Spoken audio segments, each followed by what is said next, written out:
Hello everyone, welcome to another episode of the Alpha Life here. As you know, we are moving on with our Amara character and we are heading into the second episode for him. And we will be starting this episode off with a great frigate. And for anyone that saw the last episode, you might already know what ship we are talking about. It will be this great, amazing, astonishing Abyssal Runner.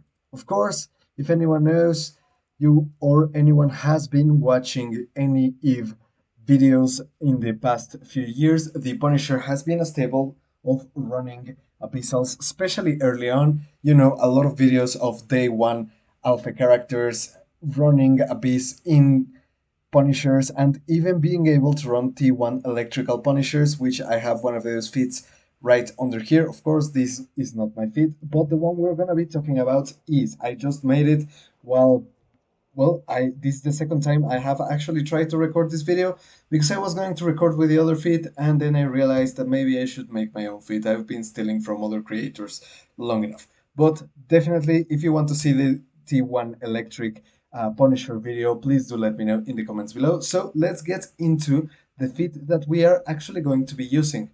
Now, you might see a very steep price here. Of course, please do take under consideration, this is because we have 31 Frankel electrical filaments here in the cargo hold, which are way more than we need to have, and we will simulate the fit without those so that we can see the actual price. So we're going to be starting off in the high slots with 4 small focused model laser ones. Why? Because they are cheaper. They are not the best option, as you can see.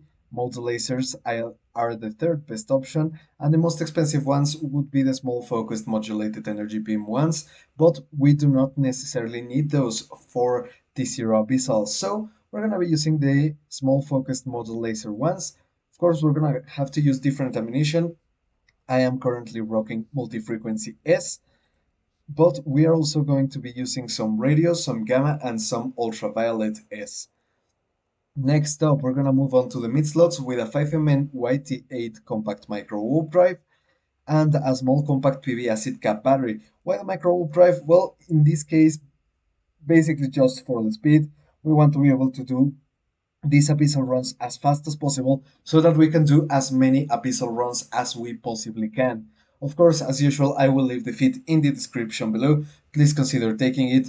And if you have any comments, any way you think we might get this feed a little bit better, please do let me know and I am happy to see it. And if you have any other options for running T1 abyssals, I am also more than happy to listen to them and to try them, especially if they are in my budget. Now, we're gonna move on to the low slots and we're gonna be starting off with 2 small 1A enduring armor repair. Why enduring? Well, because they are cheap and because they allow us to use a little bit less capacitor, but they still rep quite well.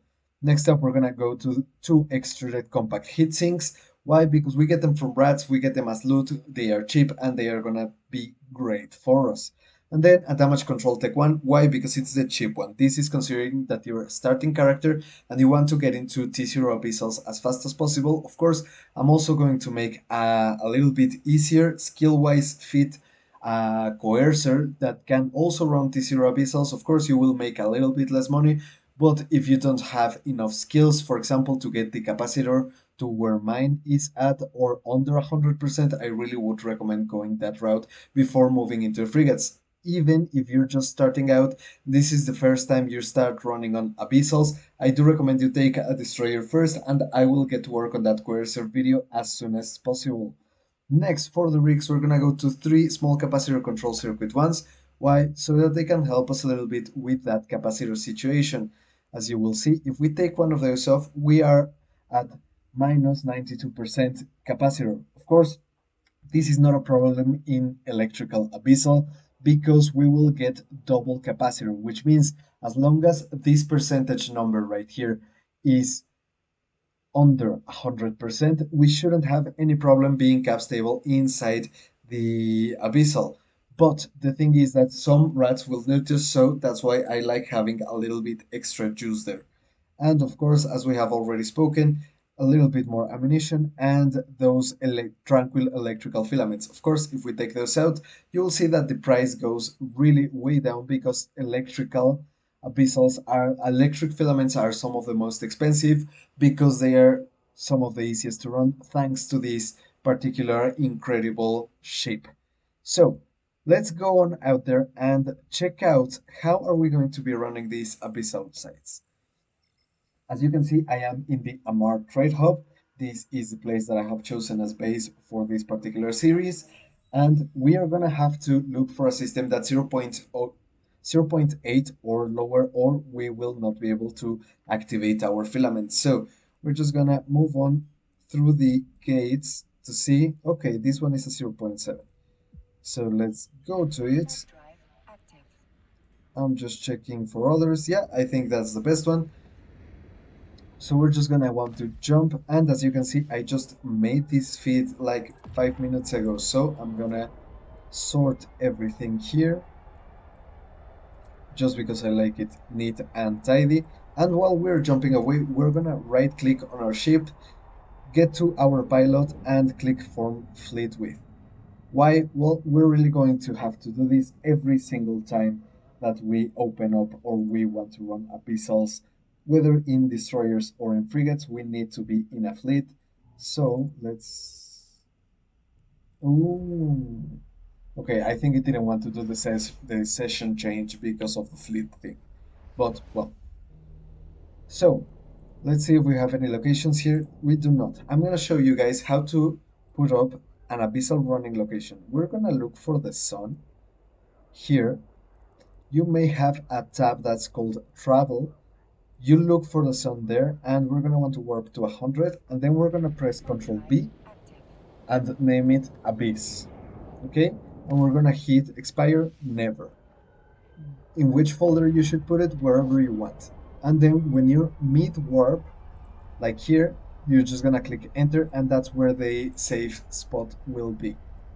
So now you go to your locations, or if it is closed, you just click L and it should bring out your locations. And so you can see there it is. So I'm gonna, well, yeah, I'm gonna warp to within zero just so that you guys see that our location has definitely worked without any issues.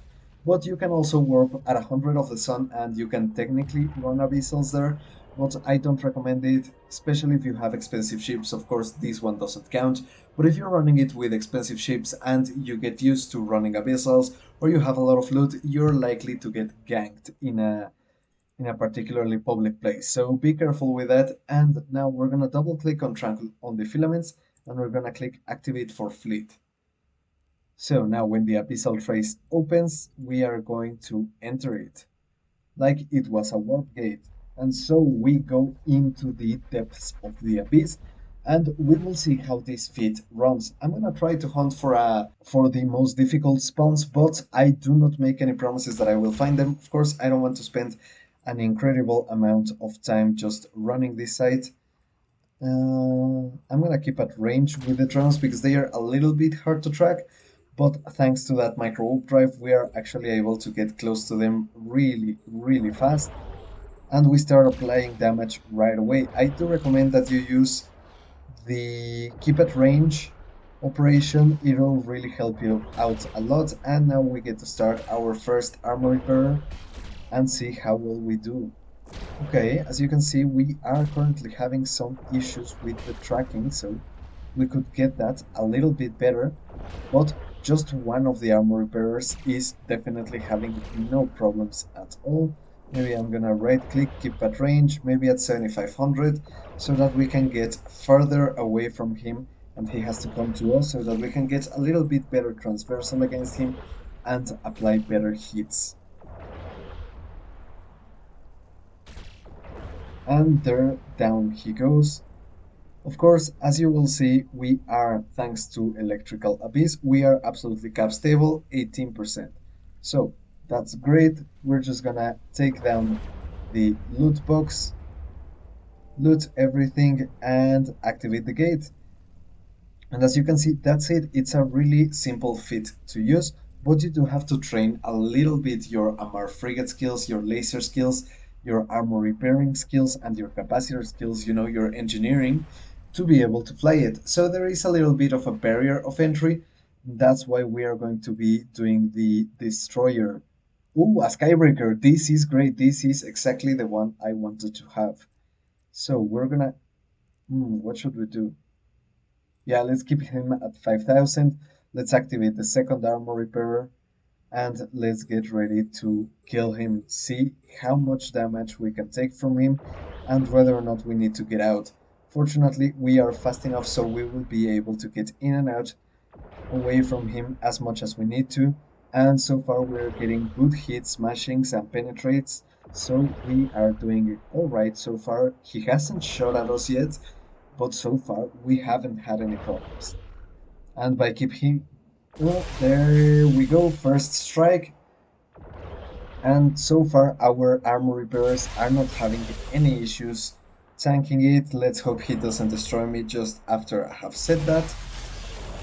Of course, the Skybreaker does make a lot of damage because he's considered to be enough to take down the Cruiser, which is the biggest ships with which you can actually run the Abyssals, but definitely the most difficult spawn in T0 Abyss, and as you saw, we had absolutely no issues, and we have only been using the multi-frequency. I am thinking maybe, just maybe, this is the only ammunition that we actually need for T0 Abyssals. Of course, in the T1 Abyssals, I use the other types of ammunitions, but maybe in this one we don't have that problem. Maybe in T0s we can just stay with multi-frequency. Of course, I would recommend you get your gunner skills up as high as possible, your armor frigate skills up as high as possible, and all the engineering skills and capacitor related skills as high as possible, so that you can get as close to the numbers that I am getting with this ship. And well, that's good because we no longer have to hunt for the Skybreaker room. And how are we doing? What's our range? Okay, let's move on to 7,500 kilometers. Let's see if we get a little bit better transversal so that we can apply a little bit better damage. But as you can see, we are doing really, really well. So far, well, the main problem we have is that things move around a little bit fast, but we shouldn't really have much of an issue. Of course, the striking Gamavix have great EM resistance in their armor, but once their armor is gone, we don't have any problems, and we can now move on to the loot cache. So as you can see, fairly easy, fairly simple. And well, we are doing quite alright. I wasn't sure this feat was going to do as well as it is doing, but it's definitely proving me wrong. So let's move on to the... Oh no, let's get out of the Abyssal run. And as you can see, around 5 minutes to run the entire site. So I mean, that is definitely impressive. I really do think that the Punisher is incredible for that ability to just run abyssals one next one and the next and one and the next. And of course, yes, the electrical abyssals are a little bit more expensive, while the filaments are quite a lot more expensive than the rest of them. But I think it's worth it just for that ability to run it so fast. And thanks to that micro warp drive, even if we need to get far away from the loot cache, we're not gonna spend as much time just warping around, just moving around inside the rooms and just get from place A to place B rather fast. So yeah, that's great. But now I'm gonna do a few more runs, abyssal runs, and then we're gonna look at another activity that we could actually use this ship for. So finally I was able to find a good, as you can see, low-sec system that is definitely good for the activity that some of you might already know we're going to try to do, and some of you might not, because this is a fairly cheap ship and a fairly cheap feat. We're gonna send it around low-sec belt ratting to see how good it's actually going to be, and so far we've gotten nothing. Let's move on to the next belt. and have a good look around on whether or not we can actually take down some rats, make some good isk, and maybe loot a few good things and see if we can make this feat even cheaper. Maybe we are able to get some batteries, some micro drives, some armor repairs, and make this as cheap of a feat as we can, since the initial purchase was already quite cheap. We might actually be able to lower the price of this thanks to this low sec ultra thing, so let's get to it.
Drive active.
So we have actually found the Sansha clone soldier recruiter, but we have some people in local, meaning that, well, we don't really want to risk getting caught with him. So either these guys get out of local or I do not actually. Okay, he's starting to attack us.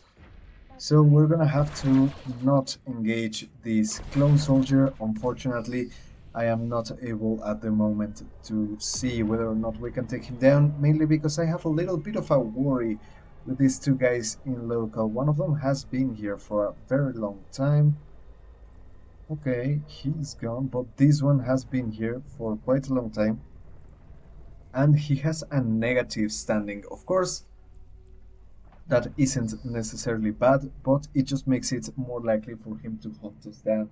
So now that we have actually some little bit of value in the ship, we want to be a little bit careful. And if you would want to cut down your writing session to here, I would totally understand you and probably do the same myself. But I think for a little bit of time now, I'm going to risk it just because I'm in a frigate. I'm a little bit more nimble and I am a little bit more confident that I can warp out if anyone warps in with me. Also, I am very, very careful, continuously running my D-scan, and he is gone. Let's see if that clone soldier is still in the last belt. Hopefully he is. Probably he is not. But, well, let's try it. Let's see if we get him, and if not, well, I wouldn't be really surprised there. But let's see, let's hope that he is still there. Okay, yeah, he is still there. That's good. That's good, that's good. Okay, so we're gonna orbit him at 1,000. Let's go. Go, go, go, go, go, go, go. Actually, we don't want to go straight at him because he's just gonna destroy us. And now we can go in.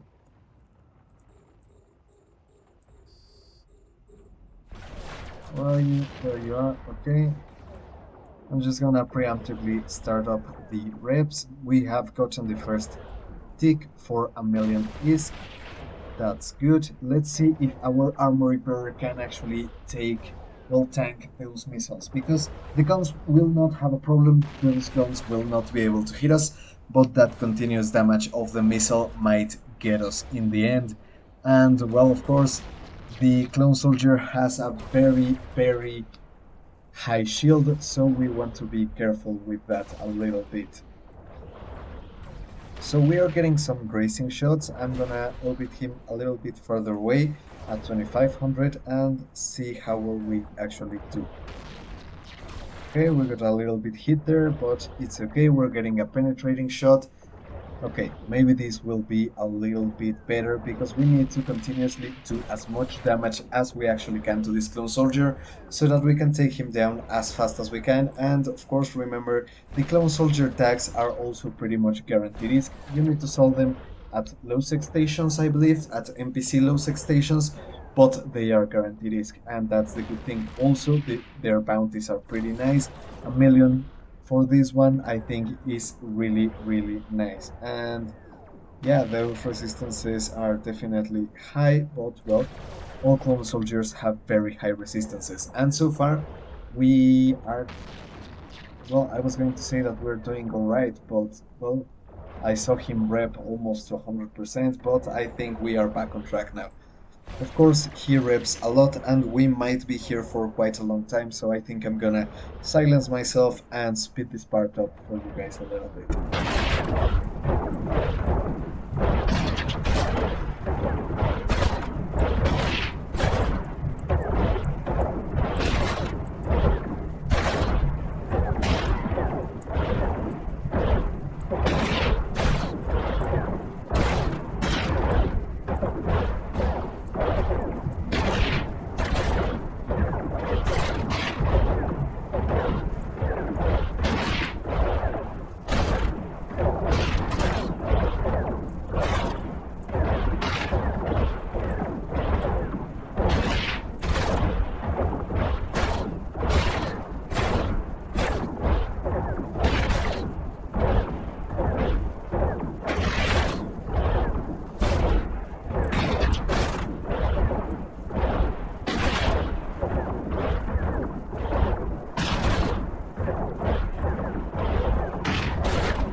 So he is down after what I would consider more than a lot of time to feel comfortable doing this. But yeah, he did take quite a good long time to go down, but we got him down, and well, 2 million. That's pretty nice. Let's see if we can actually go sell this recruit tag somewhere close to 78. Oh, and the battleship is still here.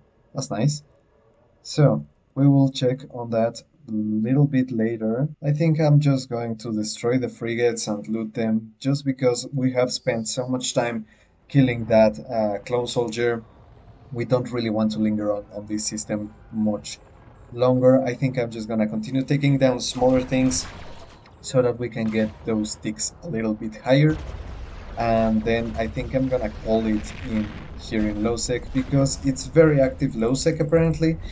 I have seen a good amount of people coming in and out, and just like with the rest of lowsec, we want to be extremely careful of that. We want to be extremely careful of everyone, and of course, since we are new to this whole lowsec system, we want to be careful of the locals and people just passing by, and pretty much careful of everyone because, well, remember, if you don't know someone there, they are probably looking to kill you, and if you do know someone there, they are also probably looking to kill you.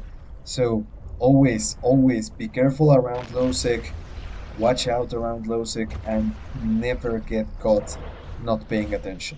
So I'm gonna see for a few minutes if we can take down this battleship a little bit faster than the clone soldier, and if not, I'm just gonna move on to other belts and see what else we get.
And of course, we are out of space, which is one of the main problems with doing belt ratting in a frigate.